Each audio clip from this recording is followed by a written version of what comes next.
What's up, guys? So let's get right into it. Day 1 and Day 2 of free agency had some crazy blockbuster moves happen, and while the following days didn't provide quite the same drama, there were still important signings that happened throughout the league.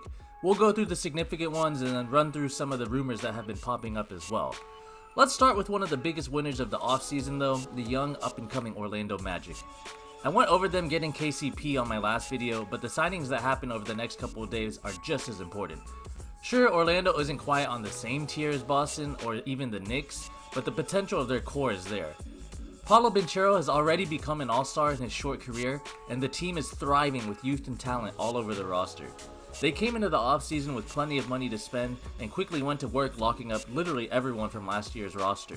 Basically everyone from last year's roster has been locked up, as the Orlando Magic have retained Gary Harris, had Mo Wagner re-sign with the team, and even extended Jonathan Isaac. The big news came when they extended Franz Wagner to a massive 5-year, $224 million contract after he showed off his offensive and defensive improvement throughout the year. The Magic finished last year as the 5 seed and are looking to even be better after adding some veteran help and adding another year of chemistry with this young group that made the playoffs this past year. Up next, after months of being brought up in numerous trade rumors, Donovan Mitchell is staying put with Cleveland for a couple more years. This is huge for the Cavs, as Utah literally owns or has swaps for all of Cleveland's picks for the next 5 years after the trade that had initially sent him to Cleveland. This past year was a huge success for Mitchell, as he got an All-NBA second-team selection following a year that saw him average 26.6 points, 6.1 assists, and 5.1 rebounds with a solid 36.8% shooting from 3. His big year also helped Cleveland get to the second round of the playoffs after a win against the Magic, but fell to Boston in 5 games. It's important to note that Mitchell did miss the last 2 games of that Boston series with a calf injury. Cleveland also seems to be focused on building around him, as they are reportedly pursuing Cam Johnson or Dorian Finney-Smith to help round out their roster around Donovan Mitchell. For the Lakers, the biggest news for them has to be Bronny signing his 4-year deal with the Lakers, right? Just kidding. After reportedly saying he would take a pay cut to get some big name players to the Lakers, LeBron James signed a 2-year max worth $104 million. The Lakers were tied to plenty of big name free agents, including DeMar DeRozan, Zach LaVine, Klay Thompson, and Buddy Hield. But what gives? Does no one seriously want to play with LeBron and the historically famous Lakers? The Lakers are literally Hollywood, and they are always linked to high profile free agents every season. This Lakers team finished last season as the number 7 seed in the West, and were only able to win 1 playoff game. They're already in the second tax apron and literally haven't signed a single free agent. And the 2 only new additions this season have been Dalton Knecht and Bronny James. That's it? Out of those 2, Dalton Knecht is probably the only one that actually is ready to play meaningful NBA minutes. As James comes to the end of his career, the Lakers are championship or bust every season until he retires. But with how much all the teams in the West have improved, it's difficult to envision the Lakers being a serious title threat next year. Now let's talk the Warriors.